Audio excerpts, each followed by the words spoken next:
The Fat Controller sat in his office listening to the noise outside.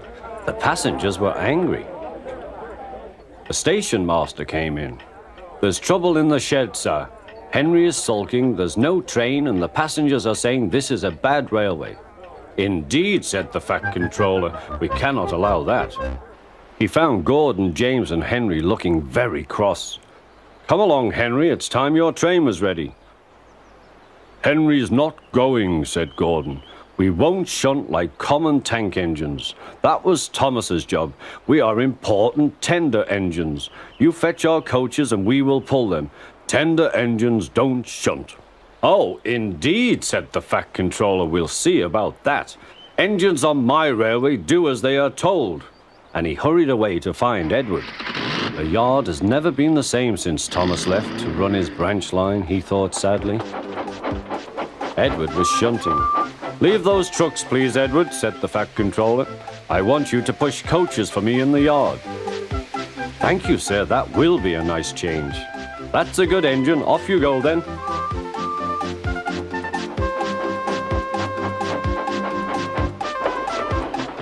So Edward found coaches for the 3 engines, and that day the trains ran as usual.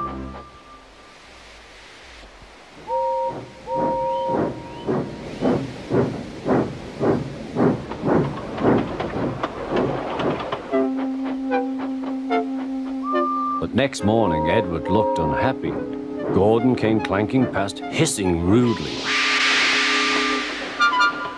"Bless me," said the Fat Controller, "what a noise." "They all hiss me, sir," answered Edward. "They say tender engines don't shunt, and last night they said I have black wheels. I haven't, have I, sir?" "No, Edward, you have nice blue ones, and I'm proud of you. Tender engines do shunt, but all the same, we do need another tank engine here." He went to a workshop, and they showed him all sorts of engines.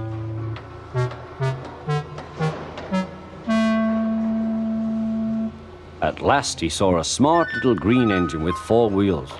"That's the one," he thought. "If I choose you, will you work hard?" "Oh, sir, yes, sir."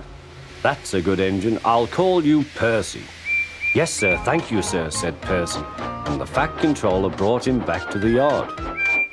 "Edward," he called, "here's Percy. Will you show him everything?" Percy soon learned what he had to do, and they had a happy afternoon.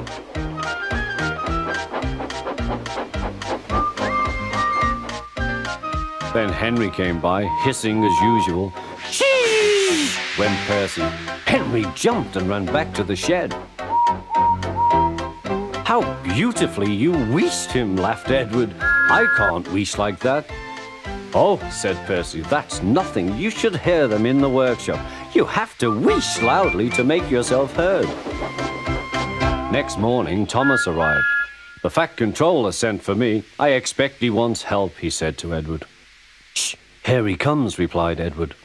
"Well done, Thomas. You've been quick. Listen, Henry, Gordon, and James are sulking. They say they won't shunt like common tank engines. So I have shut them up, and I want you both to run the line for a while." "Common tank engines, indeed," snorted Thomas. "We'll show them." "And Percy will help too." "Oh, sir, yes, sir. Please, sir," answered Percy. Edward and Thomas worked the main line, greeting each other as they passed by. Percy puffed along the branch line. Thomas was anxious about Annie and Clarabelle, but both driver and guard promised to take care of them. There were fewer trains, but the passengers didn't mind. They knew the 3 other engines were having a lesson. Gordon, James, and Henry were cold, lonely, and miserable.